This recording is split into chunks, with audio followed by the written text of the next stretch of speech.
কাতারে ইতিহাস তৈরি করেছে মরক্কো। আফ্রিকার প্রথম দেশ হিসাবে বিশ্বকাপ ফুটবলের সেমিফাইনালে পৌঁছেছে আশরাফ হাকিমিরা।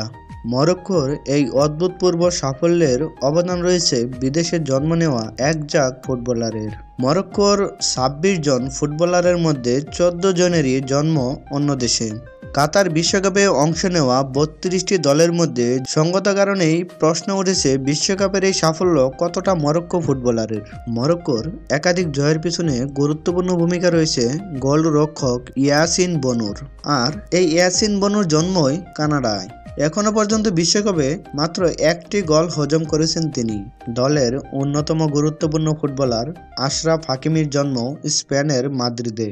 ক্লাব ফুটবলে Lionel Messi, Neymar, Kylian Mbappe সতীর্থ মরক্কোর আক্রমণের অন্যতম ভরসা। মিডফিল্ডার সুফান আমরাবতের জন্ম নেদারল্যান্ডসে। দলের আরেক মিডফিল্ডার সুফান বাফুলের জন্ম ফ্রান্সে। বেলজিয়াম, জার্মানি, ইতালিতে জন্ম নেওয়া ফুটবলাররাও বিশ্বকাপ খেলছেন মরক্কোর হয়ে। ১৯৯৮ সালের বিশ্বকাপের আগে বিদেশে জন্ম নেওয়া দেশীয় বংশোদ্ভূত ফুটবলারদের জন্য জাতীয় দলের দরজা খুলে দিয়েছিল মরক্কো। তারপর থেকেই ক্রমশ উন্নত হয়েছে মরক্কো জাতীয় দলের performance. Royal Moroccan football federation ইউরোপের বিভিন্ন দেশে প্রতিনিধি রেখেছে প্রতিভা চিহ্নিত করার জন্য।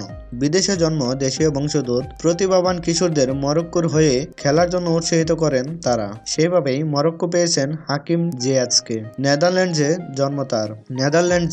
জন্ম তার। পেশাদার ফুটবলে পা রাখার সময় দু দেশের ফুটবল সংস্থার সঙ্গে সুযোগ সুবিধা নিয়ে এরকম দরাদরি করেছেন তিনি।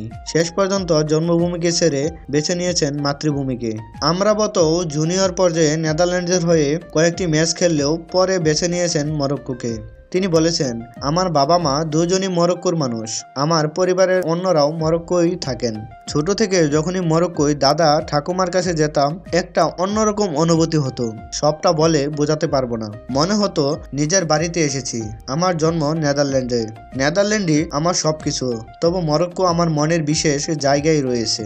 অন্য দেশে জন্ম নেওয়া প্রতিভাবান কিশোরদের মরক্কোর হয়ে খেলার জন্য উৎসাহিত করা কতটা সহজ? মরক্কোর হয়ে গত ৯ বছর ধরে প্রতিভাবান ফুটবলার খোঁজার কাজ করছেন বেলজিয়ামের ফুটবল কোচ ওয়ালিদ রেগ্রাগুই।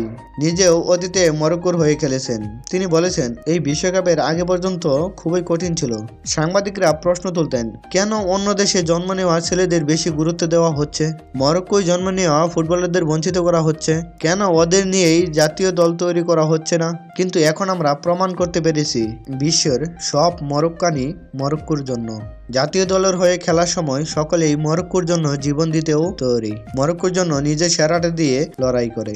আমি এখন কোচিং করাই। আমার জন্ম ফ্রান্সে, কিন্তু নিজের দেশের থেকে বেশি জায়গা আর অন্য কিছু নেই আমার হৃদয়ে। ফুটবলের শ্রেষ্ঠ মঞ্চে নিজেদের প্রমাণ করার জন্য মরক্কোর এই কৌশল নতুন কিছু নয়। বিশ্বের বহু দেশই অন্য দেশে জন্ম নেওয়া প্রতিভাবান খেলোয়াড়দের জন্য দরজা খুলে দিয়েছে। কাতার বিশ্বকাপে ৩৮ জন ফুটবলার খেলেছেন যাদের জন্ম ফ্রান্সে। তাদের ১৭ জন খেলেছেন ফ্রান্সের হয়ে, বাকিরা খেলেছেন অন্য কোনো দেশের হয়ে। এমন খেলোয়াড়রা অংশগ্রহণকারী ২৮টি দলের মধ্যেই রয়েছেন। ভিউয়ার্স, আজকের ভিডিওটি এ পর্যন্তই।